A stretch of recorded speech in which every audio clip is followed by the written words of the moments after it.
Because guess what? Guess what it's time for? Any idea what it's time for, chat? Any guesses? It's got time. It is Scott time.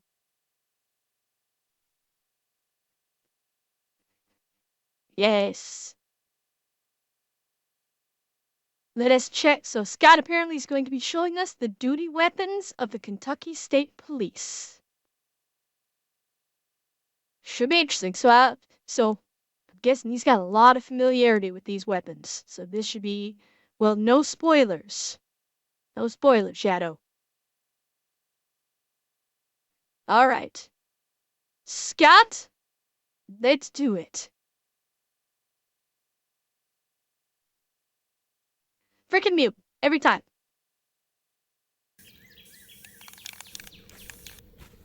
Guess what, Scott? You're under arrest. Really? Since when are you a state trooper? Since I found this hat at my local thrift shop. Just because you found a hat does not mean you're a state trooper, Scooter. You will not talk to me like that. I am now a gray god, and you will respect my authority. You are under... Okay. This has to be done.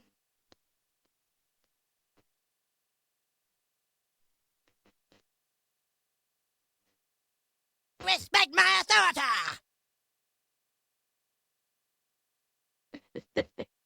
Arrest! Oh, yeah? For what? For making stupid videos. Well, you do have a point. But you gotta catch me first! Hey! You get back here, you big stupid! Come here! Ha-ha, Scooter! Stop resisting! Stop resisting! Quit it! Hey! Don't twist! No! Got your hat? Ow! State trooper? More like a state pooper! Hey, come back! They didn't give me any keys for these! Scott! Hey, Queen Lana! How's it going? Just in time for the Scott video.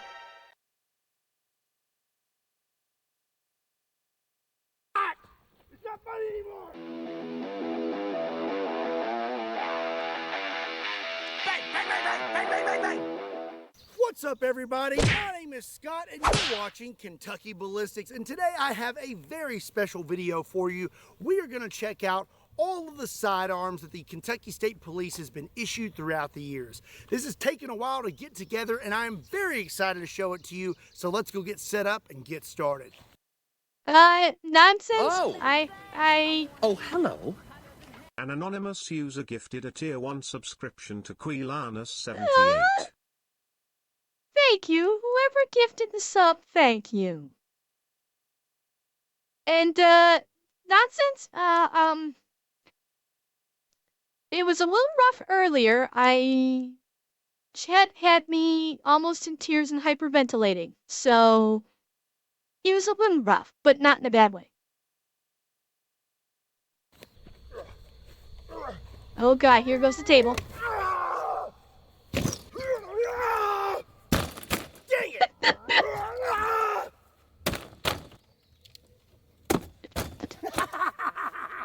So Brain, you just made me choke. Oh god. Reeve, don't scare me like that.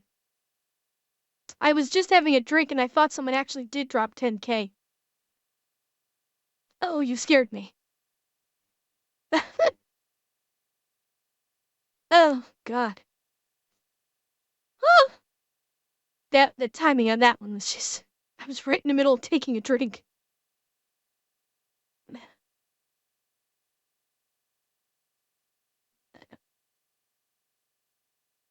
some of you may not know this, but I used to be a Kentucky State Trooper. I started my law enforcement career around 2012. I was a local officer, and then I went on to be a Kentucky State Trooper. And then in 2019, I got out of law enforcement altogether to pursue other passions. But I'll always be a state trooper at heart, and I will still always be fascinated with the history of the Kentucky State Police. And today, that is what we are going to be talking about, the sidearms of the Kentucky State Police. And over the years, they have had a lot of different sidearms. And the first one that I have for you today is a Smith & Wesson 686. So first of all, I do not believe that these were this shiny when they were issued.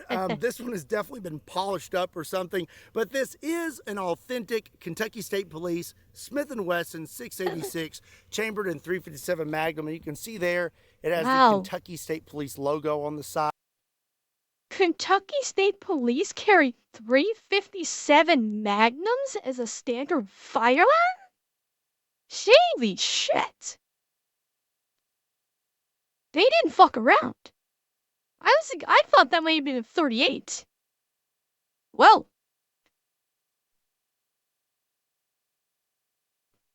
No, obviously not anymore, but you think they load them with just .38 specials instead of .357s? That would make sense. Well, Dusty, it's Kentucky, so drug runners. Okay, Mia, have a good one. I can't wait to see you next time.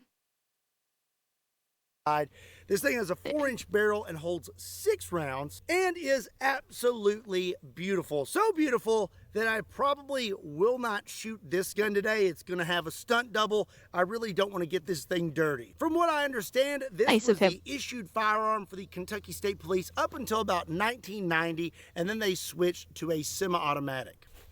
So what I am most interested in today is to see what the ballistics would look like out of these firearms with the ammunition that they were issued at the time. Now, personally, I would probably be carrying some Underwood ammo, but for the historic value of this video, we are going to be using the ammunition. 1 second, chat.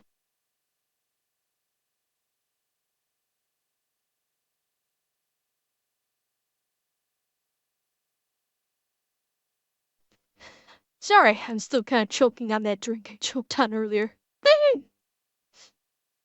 That they would have been issued at the time, and we're going to take a shot at some 10% clear ballistic gel blocks made by Clear Ballistics. So if my sources are correct, the ammunition that was issued with the model 686 were Remington .357 Magnum 125 grain jacketed hollow points.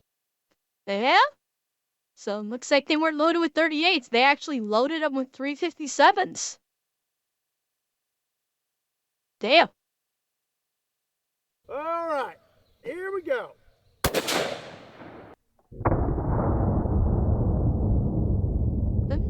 Still, I can't see with the sun.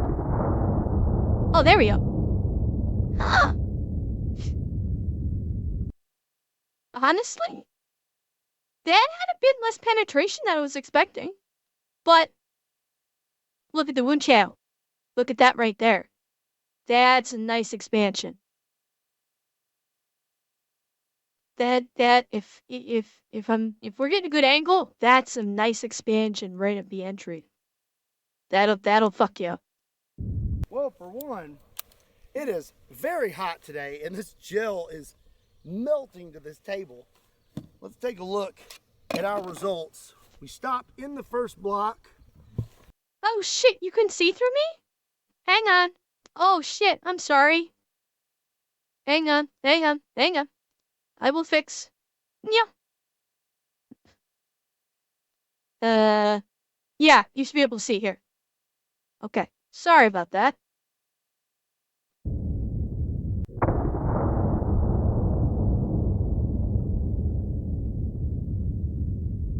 Well, for one, it is very hot today, and this gel is melting to this table.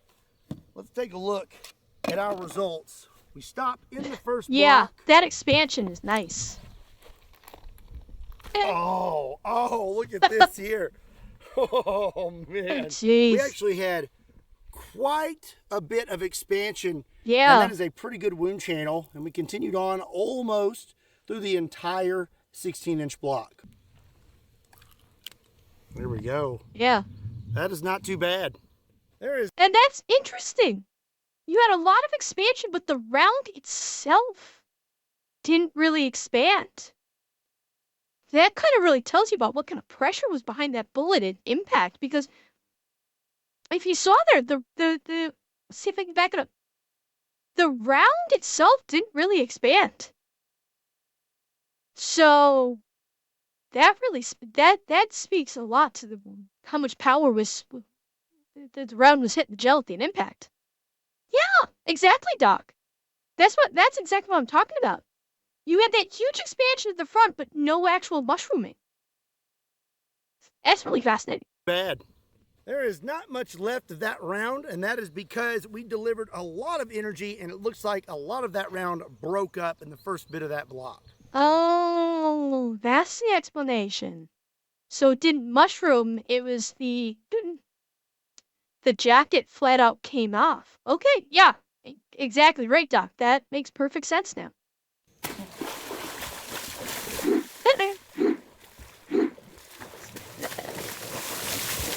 You know what?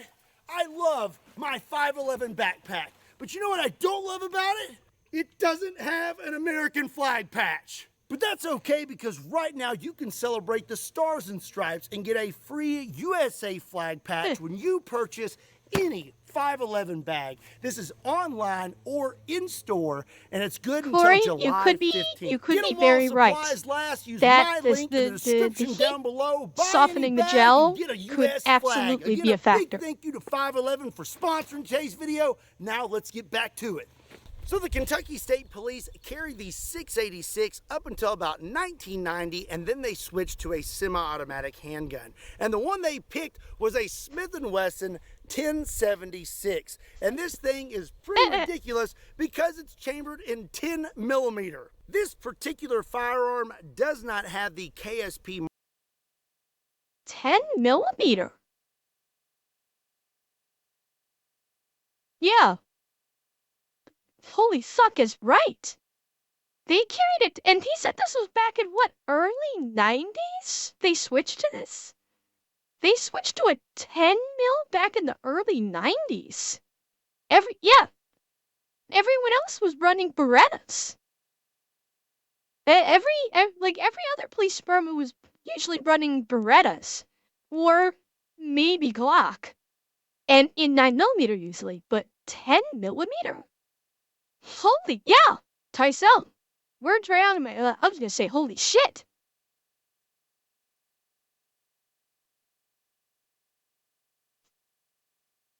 And well, 10 mil is, if I'm remembering my caliber sizing correctly, 10 mil is a tiny step up from 45. Like, it's a big round. It's gonna hurt. But it's also gonna kick like a mule. Markings. I have had a very hard time finding an official Kentucky State Police 1076. Apparently, they're an absolute unicorn. But this is what they would have been carrying. It just does not have the markings. This has a 4.25 inch barrel and holds 9 rounds of 10 millimeter. So my firearm does not have the KSP logo on it, but the ammunition I have today does. This is an original box of 10 millimeter that KSP was issued when they were carrying the 1076. Wow. This is master cartridge, and you can see on the side here, you have the KSP logo, and this is 10 millimeter auto. So these are 180 grain gold dot hollow points, and on the back here, you can Oh, I know gold dots. Wow. Yeah. see that it says KSP 10 millimeter auto. I know most people would probably never shoot this because this is 50 rounds of original. Gold dot is not simply a hollow point. Gold dot is, if I'm remembering correctly, someone correct me if I'm wrong. I'm reasonably sure gold dots are Hydroshock. I'm reasonably sure that the gold dots are Hydroshock rounds. Hi Tony, welcome. And if it's a Hydroshock round, like I think, this is gonna fucking hurt the target. Ammunition, but I am very excited to see how these perform. All right. Here we go. Okay, I'm gonna stay here because the slow-mo will probably be from a different direction, but I will move if it's a different direction. I'll do this for now. Ooh. Okay, yeah, you guys should be able to see. Nice, nice.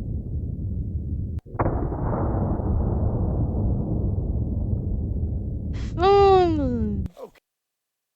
Hang on. Back that shit up. Hang on. Look at that wound channel. Holy shit.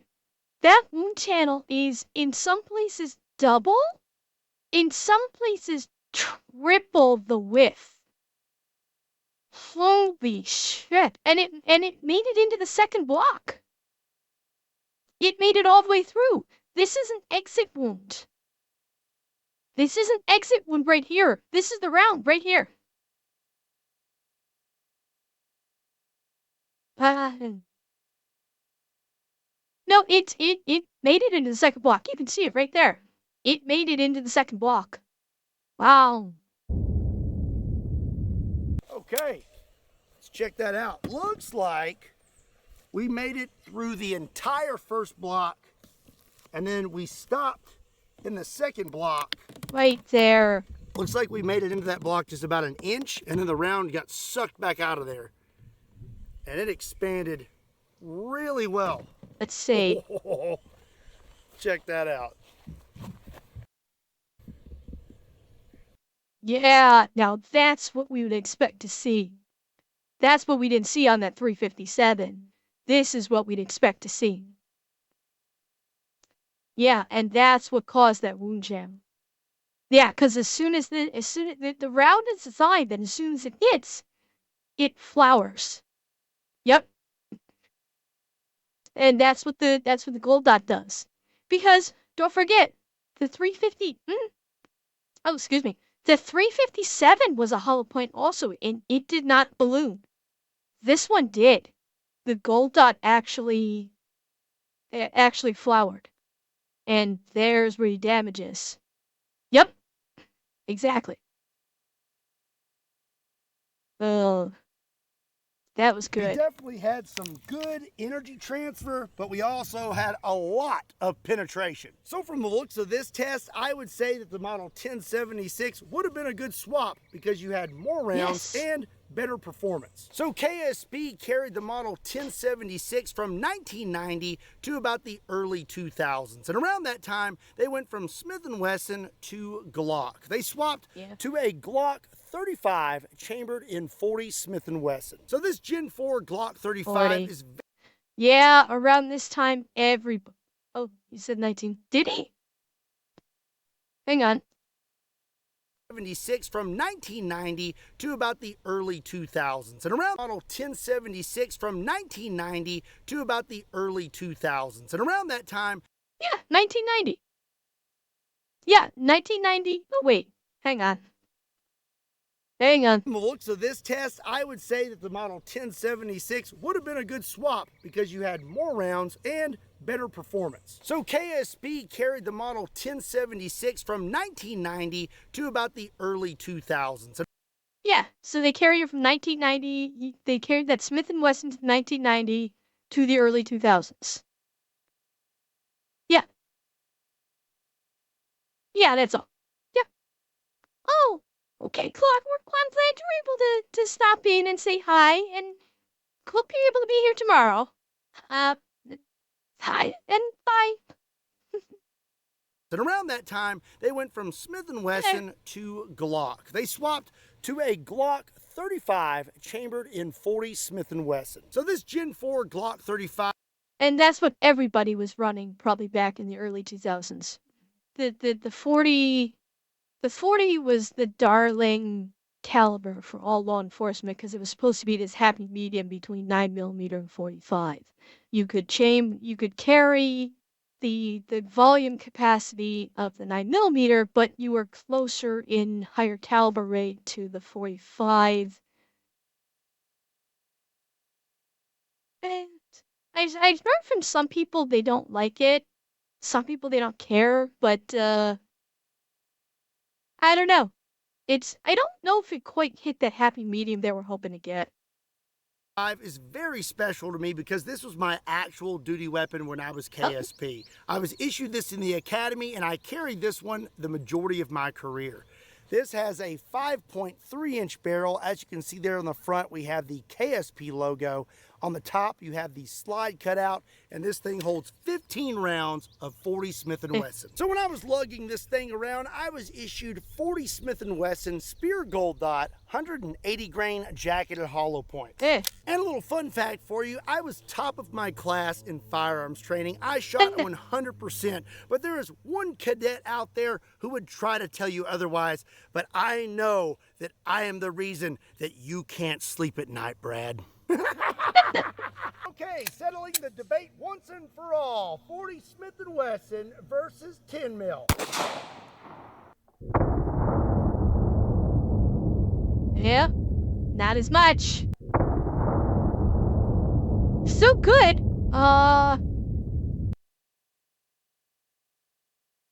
40's got a better wound track here. Yeah.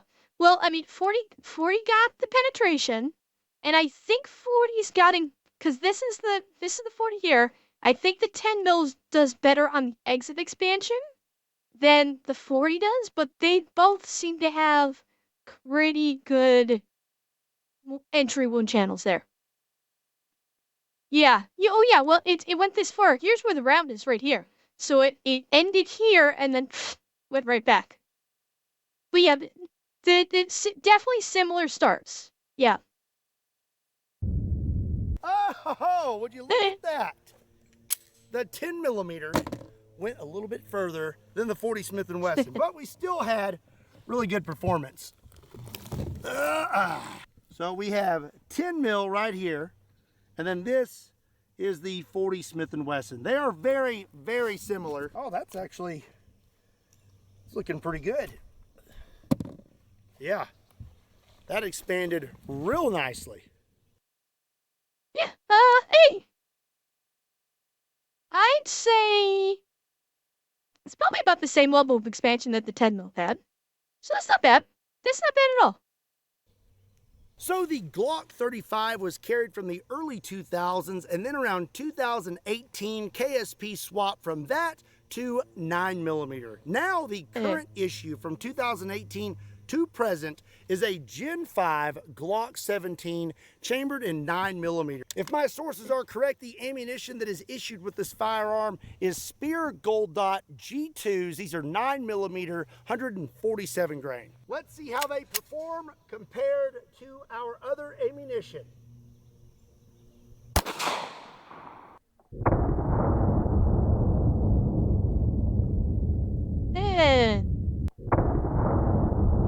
Okay. And you know what? That's not a bad entry wound track right there. It's not as good as the 10mm and 40 in terms of expansion. Yes, it did. It did, Dusty, but that is not surprising. The 9mm round is made for better penetration than most other calibers in its class. That's the whole reason why people carry 9mm, is to get the penetration. So that's how I was fully expecting that.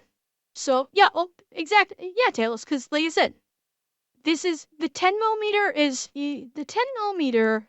is more closely is closer to the 45. The 9mm is the small, high-speed caliber. So the reason why it's carried and used is because you want that penetration versus the stopping power. So, you know, a 9mm can get through clothing better. Exactly. That's exactly right. It's, for the reasoning for carrying a 9mm over a 40 or a 45 or 10 mil is, if someone's wearing like a heavy leather coat, you have a better chance of the 9mm penetrating that coat if you're trying to stop your target. Whereas the 40 and the 45 and the 10mm, it's got more punch and it's more likely to knock someone on their ass, but it may not get through their clothes as effectively. Wow. Okay.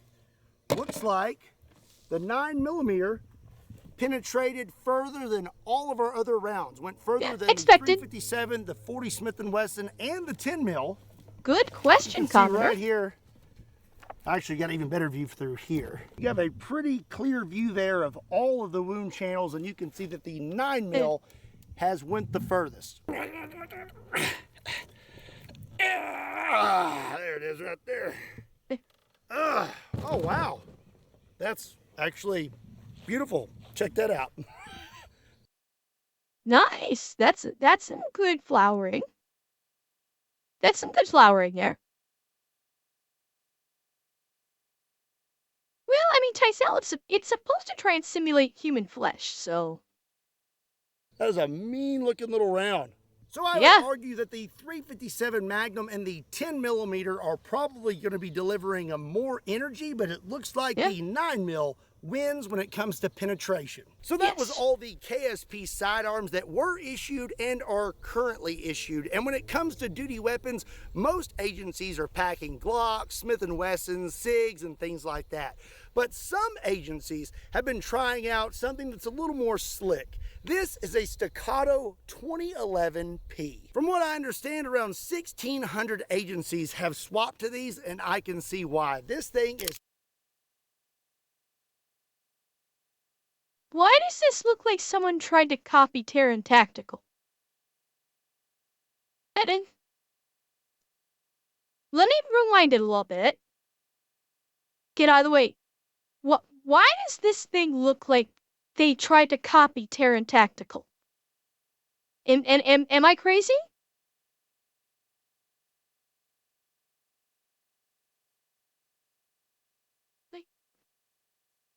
Well, yeah, but it's the accents and the flared magwell.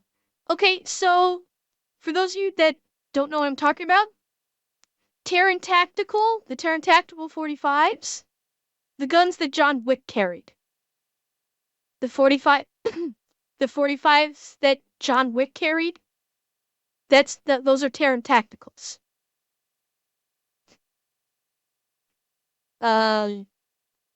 Granted, his had the Pit Viper was about this length. His original one was longer. It's probably about that much longer. Move my head out of the way.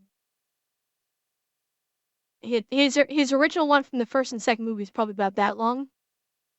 No, it's no, man. You no, absolutely right. It's not. I'm just talking about the accents, like the side markings, and definitely the flared magwell, because I think that's kind of a staple of Terra Tactical, is the flared magwells to make reloading easier. I don't know. It just popped into my head that it looks like they were trying to mimic it in some way. Around 1,600 agencies have swapped to these, and I can see why. This thing is smooth as butter and basically has every bell and whistle you can think of. You have a complete metal frame and slide. You have a flared magwell, a bull barrel. It's optics ready. There are so many things to talk about on this gun that I just don't have time to. And honestly, I don't want to because I've never shot one of these before, and I just want to get right to that.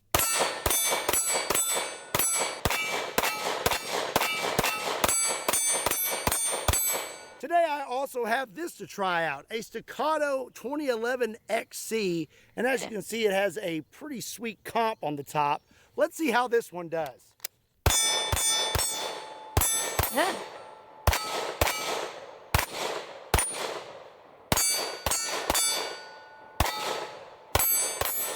So today I have tested out 357 Magnum, 9mm, 40 Smith & Wesson, and 10mm. I have to say, I really like 10mm, and if I had to pick a 9mm, I would want something that is extra large. So next I'm going to try out this Staccato 2011 XL. This thing also has all the bells and whistles, but it's just a little bit bulkier.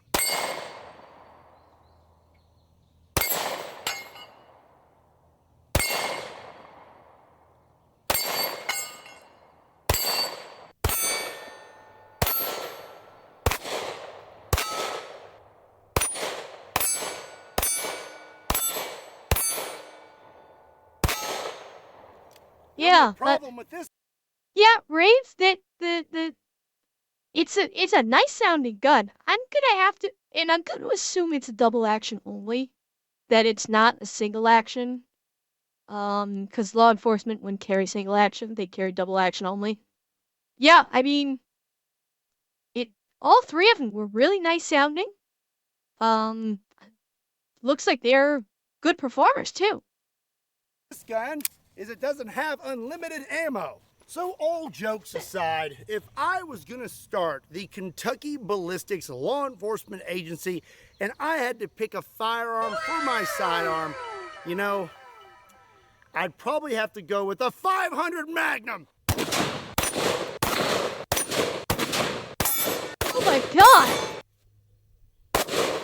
Oh, Jesus!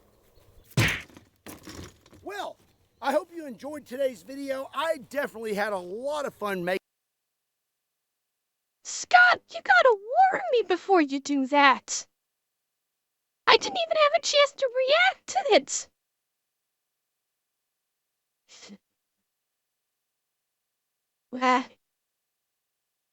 Big gun go boom.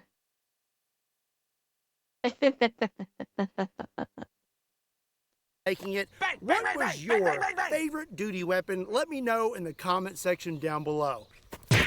Also be sure and check me out on all other social media platforms. Bang, bang, Links to bang, those bang, can be bang, found bang, in the bang. description down below, along with a link to KentuckyBallistics.com, just in case you want to pick up a shirt. Bang, bang, bang, bang, bang, bang, bang, bang. And as always, I'm calling it. One of these days, he's gonna bonfire this fucking thing. One of these days, it's gonna pile up so high, and he's gonna bonfire it. I know it. my name is Scott. Thank you so much for watching Kentucky Ballistics, and I'll see you next time.